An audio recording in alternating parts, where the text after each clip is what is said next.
Hey everyone, tonight I am doing a tarot reading for the collective for the Mercury in Sagittarius. And one thing I like, the strongest image I get when I think about Mercury in Sagittarius is following the white rabbit. So like when Alice sees the white rabbit, she follows it into the rabbit hole. There we go. That's what I'm thinking of, is we allow ourselves to get lost in the rabbit hole, or what's the other saying that people say? Lost in the sauce. So Mercury in Sagittarius reminds me a lot of that sort of dynamic, because Mercury is the planet of communication and travel, and Sagittarius, ruled by Jupiter, makes me think of education and bigness. Mercury is also another planet of education,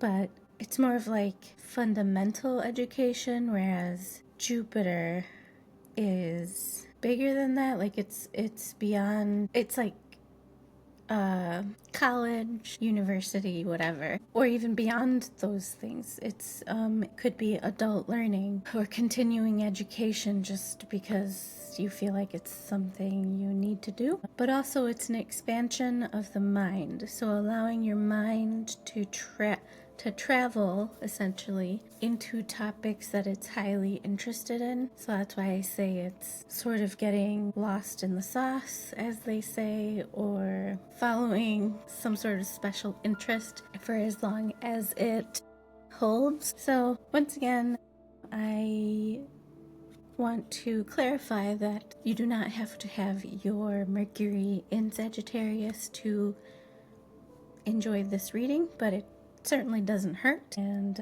please don't use these readings to self-diagnose or to replace any kind of professional advice. It's basically just food for thought. Maybe have a conversation, or maybe start a conversation, or So I have the Supra Oracle here, and I'm going to pull a card from this deck, and then I will pull a card from the Sacred Symbols deck, and then we'll do a reading.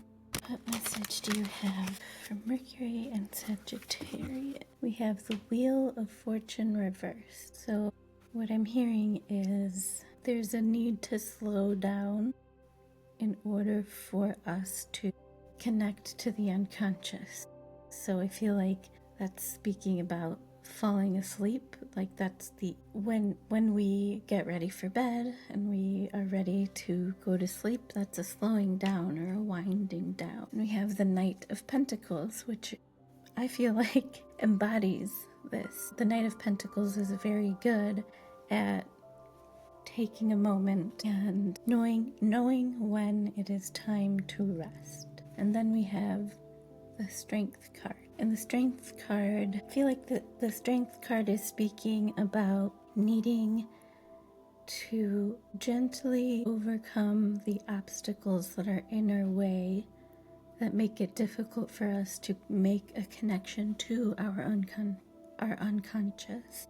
And that could be anything from feeling like we don't have time for this, or feeling like making contact with our unconscious, or in other words, paying attention to our sleeping dreams is a waste of time. So that's a hurdle we have to overcome if that is indeed how we feel, because the unconscious or our dreams do have messages that they want to deliver regarding whatever emotional turmoil we may be going through, or perhaps even they just want to talk to, or definitely a deliverance of a message that will help you figure out certain things. What those things are will depend on each individual. Then we have the King of Pentacles, and another someone who knows how to slow down and wind down and enjoy it. He's definitely not battling this need to rest. He knows how to use it to his advantage. I don't know why I put that in air quotes, but whatever. Then we have the Tower card.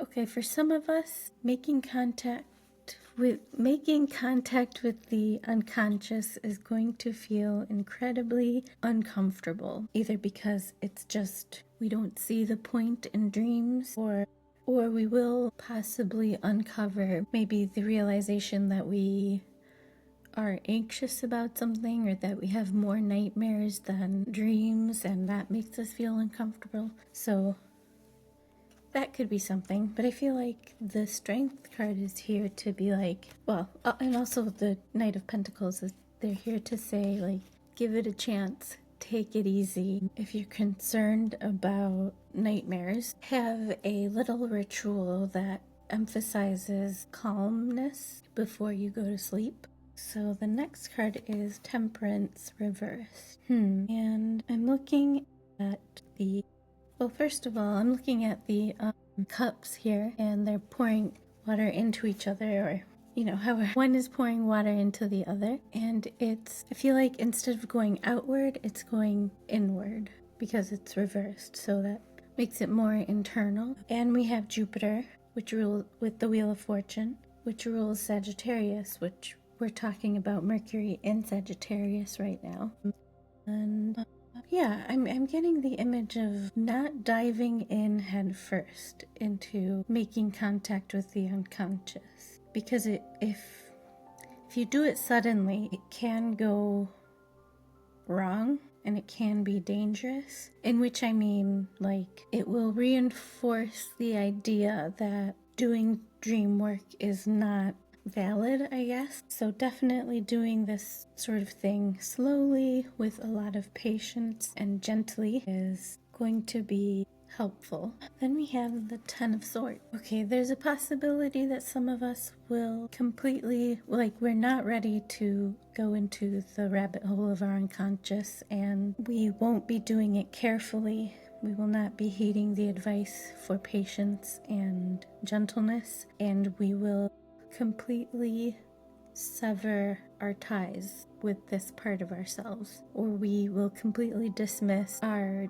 dreams and leave them to mean nonsense, simply because we didn't allow the winding down and the gentle approach towards this type of work, possibly because we don't feel like we deserve that. And so, like I was saying before, there are, with the Strength card, I was saying that there are obstacles that we have to overcome. And like, that's the kind of thing I'm talking about, where an obstacle that's putting a block to our working with our dreams is the fact that we don't deserve it, or we don't deserve to be gentle with ourselves, or allow ourselves to really rest and wind down for whatever reason. And we have Justice reversed. And why did that sound weird? Justice reversed. Anyway, and I feel like this card is the card that's pointing to feelings of not feeling like you deserve to be gentle and with yourself, and to, you don't deserve to have a fulfilling rest. So again,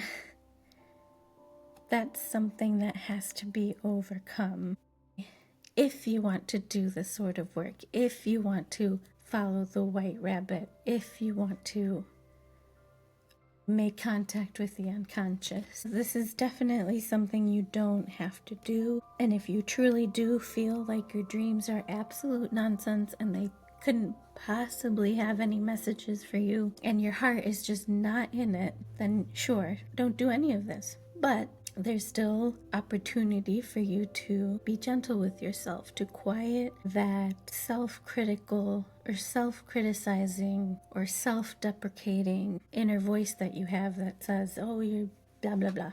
Like, you can't do this because blah.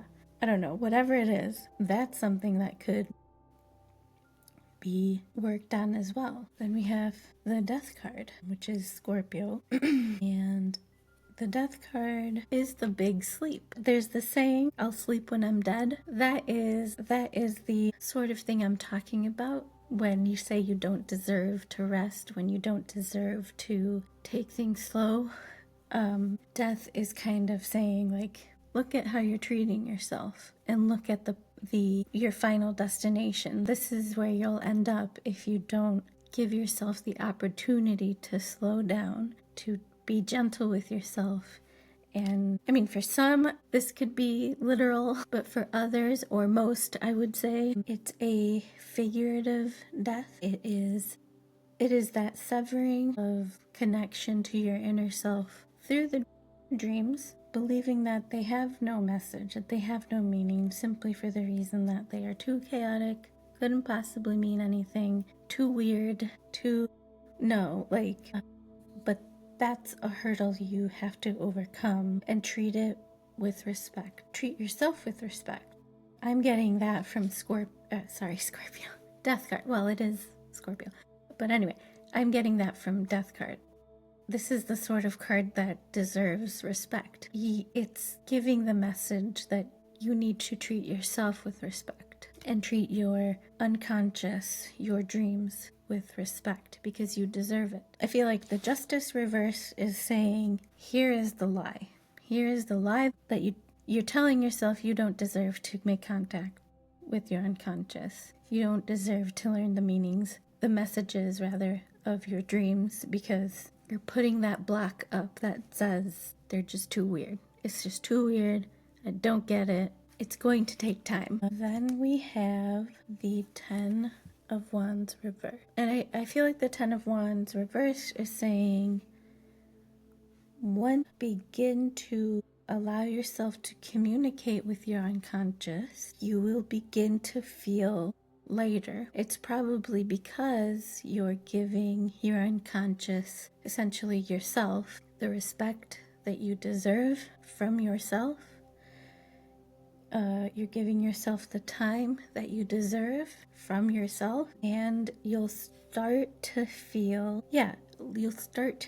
lighter. Here's another thing with the Temperance and the Wheel of Fortune. I'm thinking maybe some of you are already doing the inner work necessary with dreams, and so you know what it's like to work with dreams, but I feel like for some of us there's going to be a regression where we are going to lose the word I want to use is faith. We're going to lose faith in our capabilities, or maybe like there's a regression of some kind of like there's something we've hit where it's beyond our understanding right now. But again, if we give ourselves the time and the space to work with our dreams, to do this inner work, we will be greatly rewarded.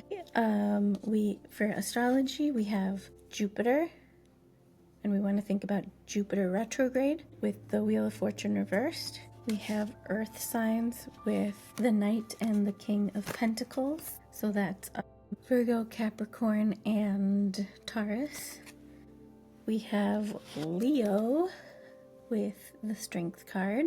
We have Mars with the Tower card. We have Sagittarius in shadow with Temperance. We have Libra in shadow with the Justice card. And we have Scorpio with the Death card.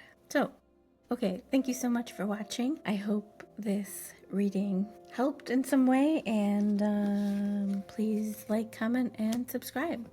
All right, bye.